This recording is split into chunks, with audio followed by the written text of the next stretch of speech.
इतिहास की खूबसूरती यही है, जो भी पल गुजर रहा है वो इतिहास में दर्ज हो रहा है।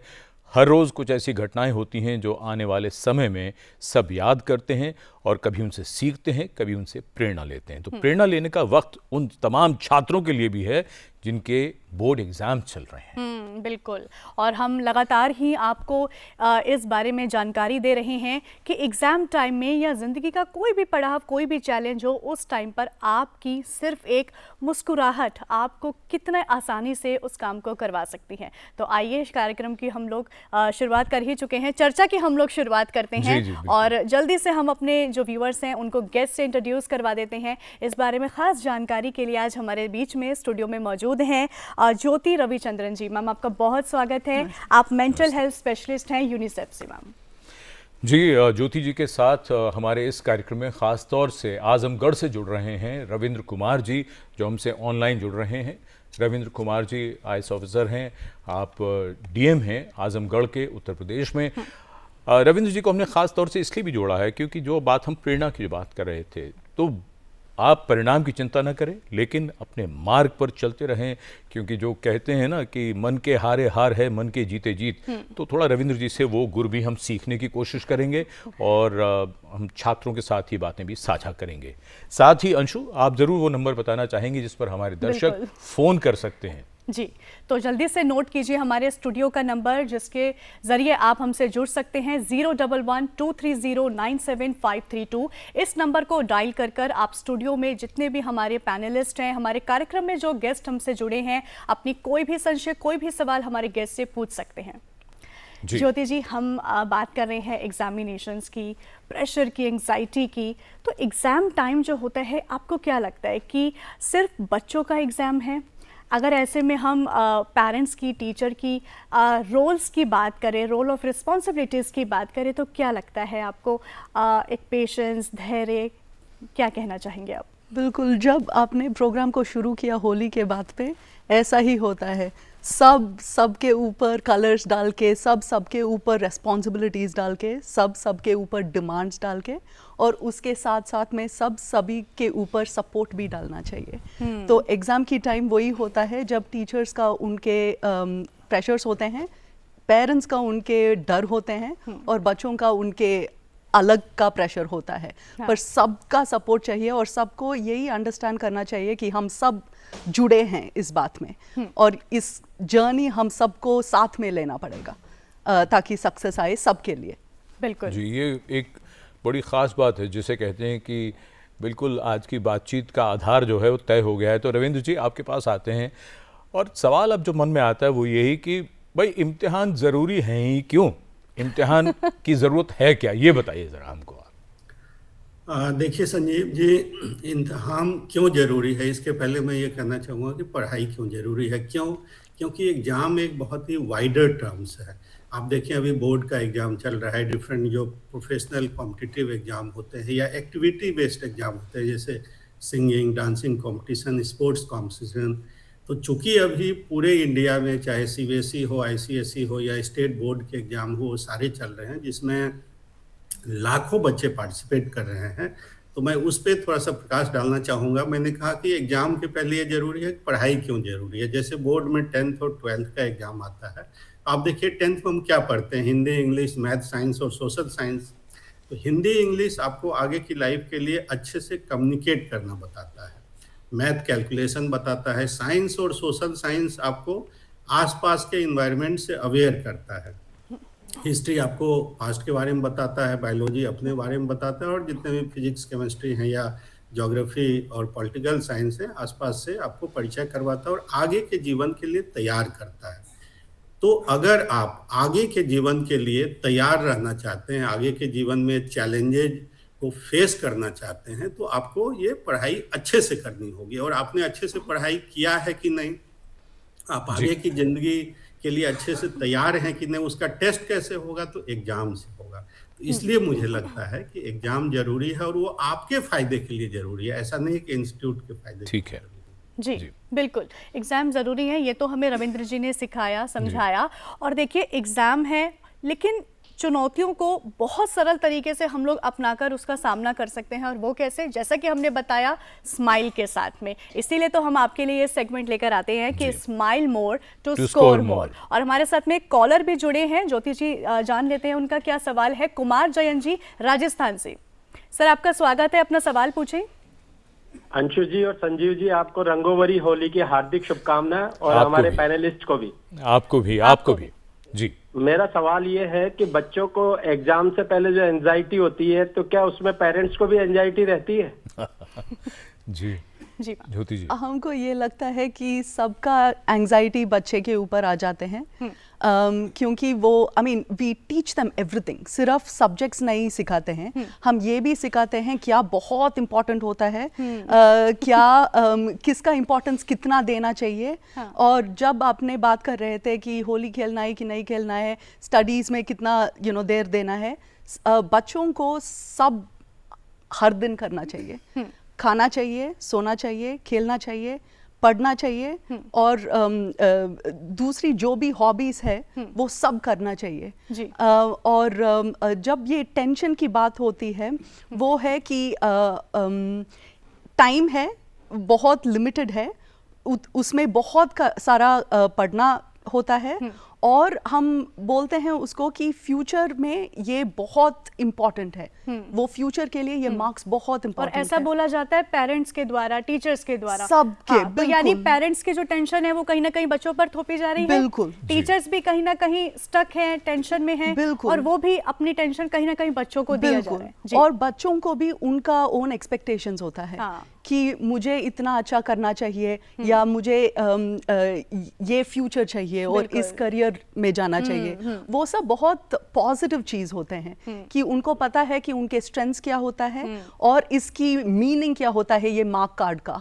तो उसको सपोर्ट करने में वो एंजाइटी कम हो ही सकता है और होना ही चाहिए। बिल्कुल बिल्कुल। बोर्ड एग्जाम से एक बात जो अभी रविंद्र जी ने जो बात कही और जो आपने जो बात कही है, एक बात तो समझ में आ रही है अब, वो ये कि देखिए सबकी उम्मीदें आकर टिक जाती हैं बच्चे पर, स्कूल की भी, समाज की भी, माँ बाप की भी और बच्चे की खुद की भी। बिल्कुल ठीक, पहली चीज। दूसरी चीज जो रविंद्र जी जो बात कह रहे थे, इम्तिहान इसलिए भी जरूरी है ताकि आप आने वाले वक्त के लिए अपने आप को तैयार कर सकें।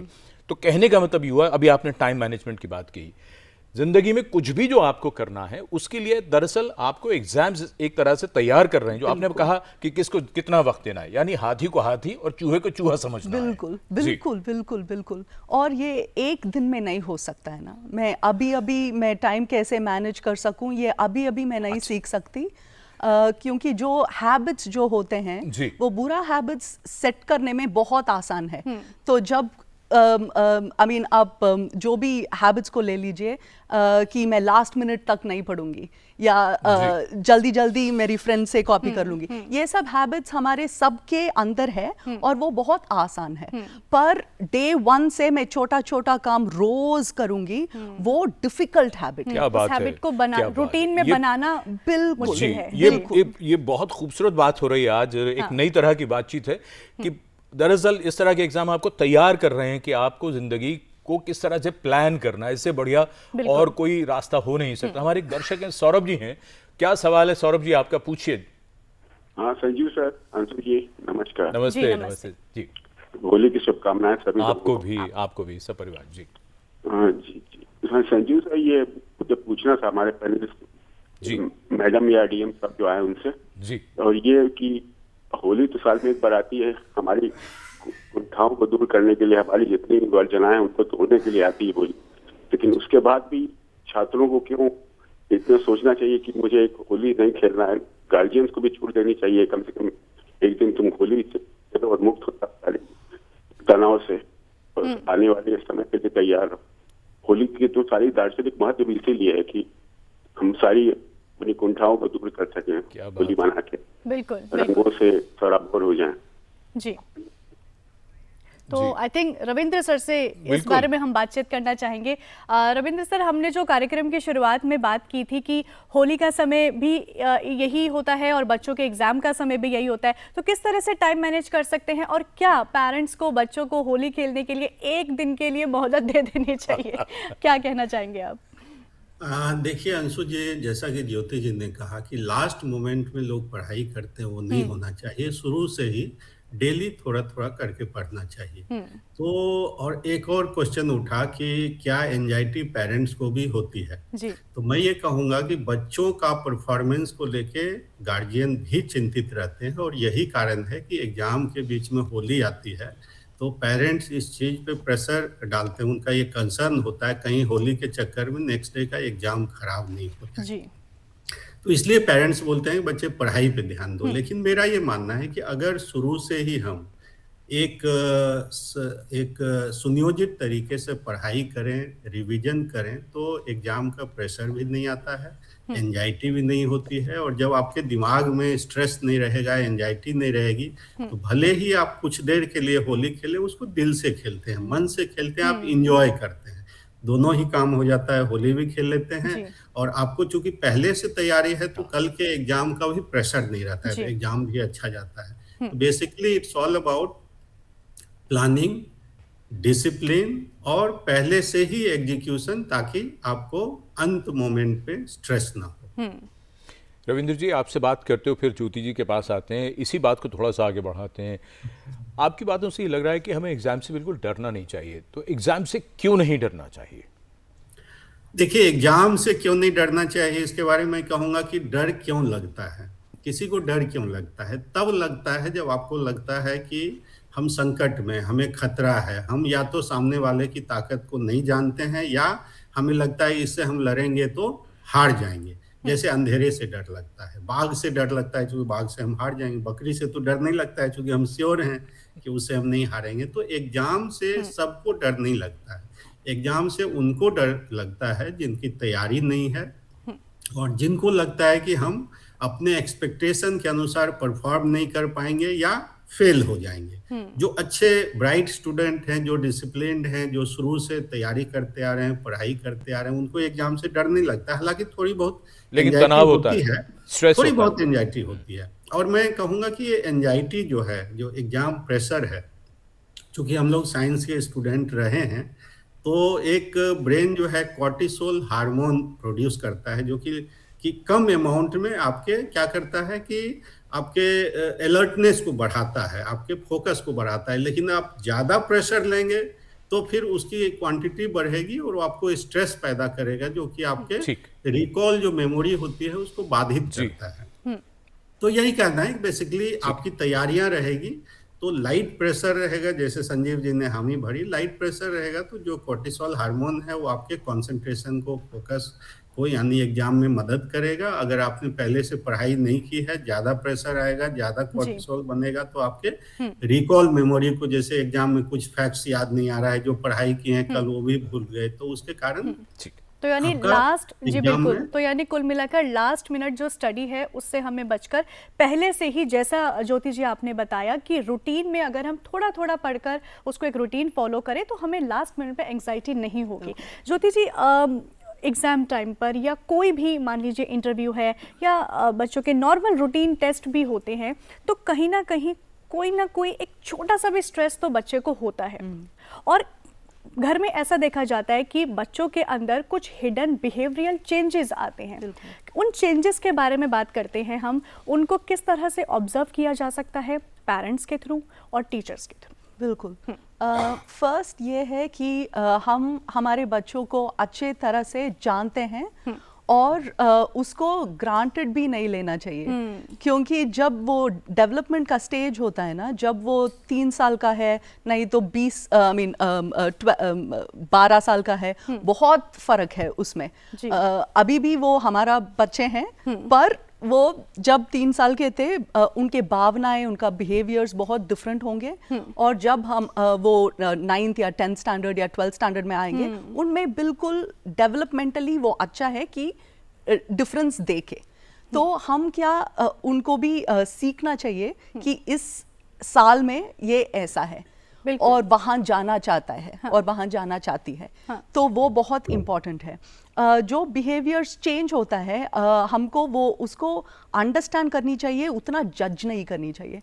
कि अगर कुछ डिफरेंस है तो हमको ये बोलना चाहिए कि हमारी माइंड में कि ये अलग है, जैसे ज्योति जी एक छोटी सी बात है, इसको कंटिन्यू रखते हैं। एक कॉलर हमारे साथ जुड़ी हैं, ऐश्वर्या हमारे साथ जुड़ी हैं। ऐश्वर्या, स्वागत है आपका, अपना सवाल पूछें। जी, गुड मॉर्निंग, नमस्ते। गुड मॉर्निंग जी। मेरा सवाल ये है कि यूजीसी के जो एग्जाम्स होते हैं, जैसे कि सेट और नेट के एग्जाम, जिसकी डिफिकल्टी लेवल काफी बड़ी होती है, जी। तो उसके लिए मुझे कैसे तैयारी करनी चाहिए और बिना टेंशन के कैसे पढ़ाई करनी चाहिए? ऐश्वर्या, आपका सवाल बहुत ही अच्छा है और हम बातचीत में चीज़ लाना भी चाह रहे थे। कार्यक्रम से पहले ज्योति जी ने भी बताया था, नेशनल हेल्पलाइन है, वो मेंटल हेल्थ के लिए भी है और इस तरह की आपको जानकारी, बहुत सटीक आपको जानकारी मिल जाएगी कि किस तरह से तैयार करना है। तो दोनों नेशनल हेल्पलाइंस जो हैं वो हम आपको बता रहे हैं, आप नोट कर लें।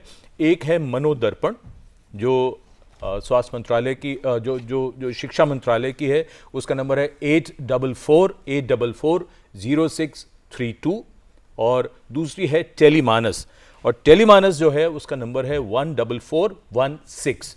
इन दोनों नंबर्स पर आप फ़ोन करिए और वहाँ जो एक्सपर्ट्स हैं वो आपको इस तरह की जानकारी अवश्य देंगे, और मेंटल हेल्थ से भी जुड़े अगर कोई प्रश्न हो तो वो भी आप पूछ सकते हैं। जी जी ज्योति जी, हम चर्चा को कंटिन्यू रखते हैं। तो हम बात कर रहे थे बिहेवियरल चेंजेस की बच्चों की। तो अक्सर घर में देखा जाता है कि माता पिता जब बच्चे को कुछ बोलते हैं, खास तौर पर एडोलसेंस एज में अगर हम बात करें, तो बच्चे थोड़ा सा एग्रेसिव हो जाते हैं, थोड़ा सा शाउट कर देते हैं, और लगातार ऐसी जब क्रिया घर में होती है तो माता पिता का भी एक माइंडसेट हो जाता है कि ये तो गुस्सा करता ही है या करती ही है। तो इस चेंज को किस तरह से ऑब्जर्व करके इसके ऊपर काम किया जा सकता है? बिल्कुल, जब जैसे हमने बात कर रहे थे कि जब ये चेंज आता है ना, हमको उसको ऑब्जर्व करके ऐसा हमारे अंदर बोलना चाहिए कि, और between parents we have to have a discussion that पहले ऐसा नहीं थी पर अभी और गुस्सा हो रही है।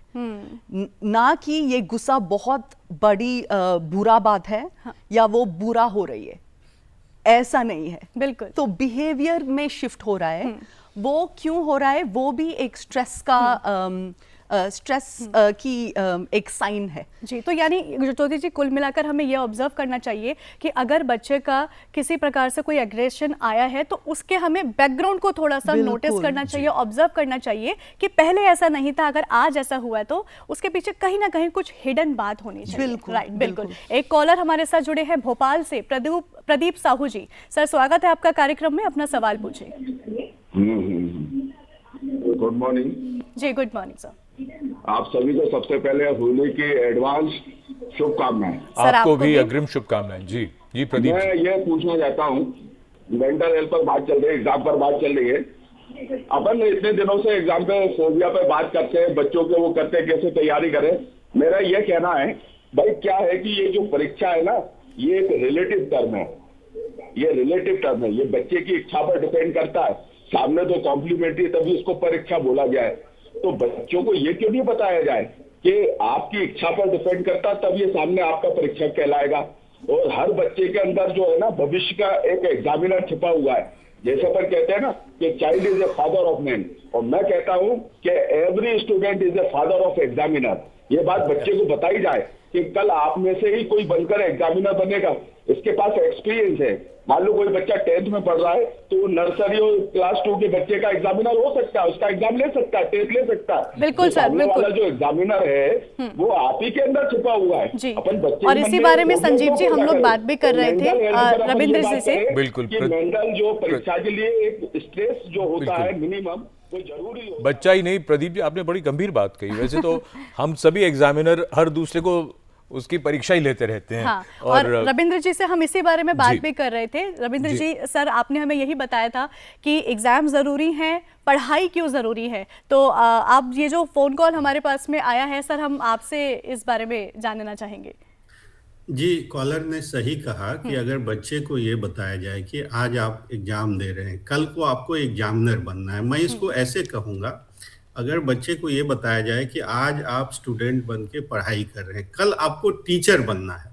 जब आप बच्चे को बोलें कि आपको कल टीचर बन के इसी टॉपिक को पढ़ाना है, तो वो ज़्यादा फोकस करके पढ़ाई करेंगे, ज़्यादा क्लैरिटी उसमें रखेंगे कि अरे बच्चे क्वेरी करेंगे तो हम उसका आंसर कैसे देंगे। तो ये बात सही है कि जब हम किसी को अकाउंटेबल बनाते हैं, रिस्पॉन्सिबिलिटी देते हैं, तो उनका जो डिग्री ऑफ रिस्पॉन्स है वो ज़्यादा होता है। जी रविंद्र जी, समय थोड़ा कम है तो एक छोटा सा सवाल आपसे पूछ के फिर हम ज्योति जी के पास आएंगे। सवाल आपसे हम ये जानना चाहेंगे कि अगर हम आपकी बात करें तो आपसे ये ज़रूर समझना चाहेंगे कि आपने अलग अलग चीज़ें की, आपने एवरेस्ट पर भी आप गए और एक नहीं दो बार, तो और अपने प्रोफेशन में भी, अपने करियर में भी आपने इस तरह की चीज़ें की। आप अपने अनुभव से कुछ ऐसा बताना चाहेंगे? कई बार लोग मायूस हो जाते हैं अगर किसी एक परीक्षा का नतीजा वैसा ना आए जैसा वो चाहते थे, तो किस तरह से अपने आप को मोटिवेटेड रखें?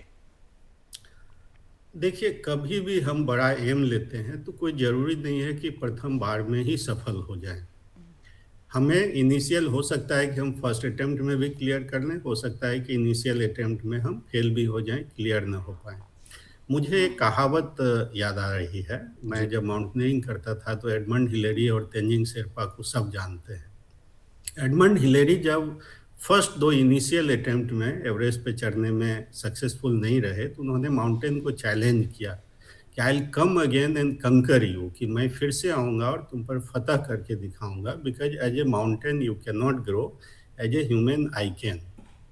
अब मैं फिर से अटेम्प्ट करूंगा और तुम पे फतह करके दिखाऊंगा, क्योंकि तुम पहाड़ हो, निर्जीव हो, बढ़ नहीं सकते, मैं मानव हूँ, मैं बढ़ सकता हूँ। तो आपका जो इरादा होना चाहिए, आपका विल पावर होना चाहिए, वो इनिशियल फेल्योर से डगमगाना नहीं चाहिए।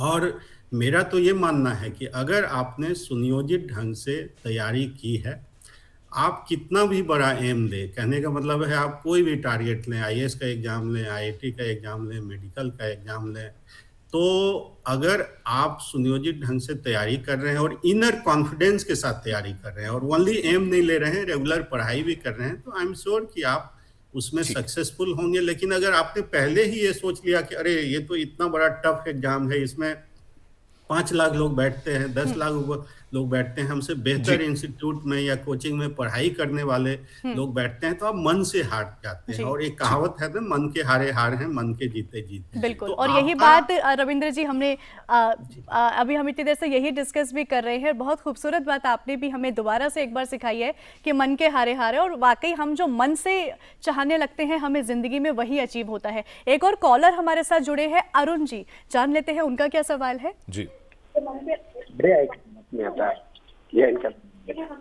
अरुण जी, अपना सवाल पूछें। हाँ जी जी, हाँ जी मैडम, मैं महाराष्ट्र से बात कर रहा हूँ। जी अरुण जी, स्वागत है आपका। हाँ, जो हमारे जो बच्चे हैं, हमारे जो नातू है, वो 3 नातू जी, हमेशा मोबाइल देखिए, इतना चिड़चिड़ करते कि आप पूछो मत आप। जी जी, मेरा अगला सवाल बस यही था। बिल्कुल, आपको बिल्कुल निश्चिंत ही इस चीज का समाधान मिलेगा। ज्योति जी, मैं यही सवाल आपसे अभी पूछने वाली थी कि उन्होंने कहा मोबाइल, और ये बिल्कुल फैक्ट है, नॉर्मल हर घर में, बिल्कुल हर घर में कहानी है, बच्चे मोबाइल यूज़ करते हैं, रोज़मर्रा की ज़िंदगी में भी करते हैं। स्पेशली एग्जाम टाइम की हम अगर बात करें तो क्या कहते हैं आप, सोशल मीडिया, मोबाइल एक रिलैक्स बूस्टर की तरह काम कर सकता है या it's just a waste of time? क्या कहना चाहेंगे? पहले ये पूछना चाहिए कि अगर घर में बच्चे इतना मोबाइल्स यूज़ कर रहे हैं, पेरेंट्स क्या कर रहे हैं? है ना? क्या बात तो है? कितना हम YouTube देखते हैं, WhatsApp देखते हैं, क्योंकि टेक्नोलॉजी हम सबका लाइफ के एक हिस्सा बन चुका है, वो ही रियलिटी है। तो अभी इसीलिए हम पहले भी बोले कि रोज सब कुछ करना चाहिए, बाहर जाके खेलना चाहिए, हॉबीज करना चाहिए, गाना चाहिए, जो भी आपको पसंद आता है करना चाहिए, और सोशल मीडिया उसके छोटा सा हिस्सा बन जाएगा, क्योंकि हम सबके पास 24 आवर्स ही है। अगर वो 8 घंटे स्कूल में हो और 6 घंटे है घर में, तो अगर वहाँ पढ़ना चाहिए और हॉबी क्लासेस जाना चाहिए और बाहर मंदिर जाना चाहिए, जहाँ भी जाना चाहिए, आपका सोशल मीडिया के टाइम इतना हो जाएगा। तो वो रेस्पॉन्सिबिलिटी सबका है, सिर्फ बच्चा का नहीं है, क्योंकि सोशल मीडिया भी डिजाइन ऐसे ही बनता है कि आपके उनके ऊपर एडिक्शन और बढ़ा जाए। तो हमको हमारा स्ट्रैटेजीज चाहिए उससे नेविगेट करने के लिए।